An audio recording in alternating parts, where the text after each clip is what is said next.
Welcome to Sweet Life Beat Life. We hope this video helps.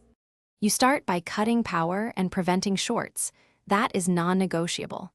Once done, remove the battery and ground yourself with an ESD strap so you don't fry the board.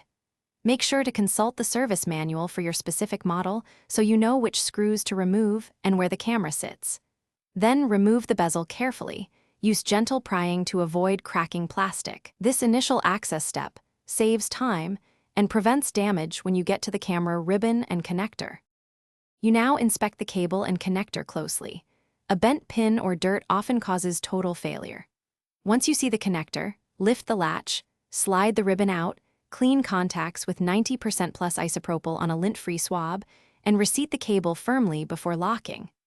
After reassembly of bezel enough to test, boot your OS, open Device Manager, uninstall then reinstall the camera driver so the system redetects hardware. Make sure to test with the native camera app immediately. If the camera still fails, replace the module. You must match the OEM part number so the connector and firmware align. You install the new module, reconnect the ribbon the same way you did before, reassemble the laptop, then power up and run the camera app. Once done, also check BIOS or firmware camera enable settings.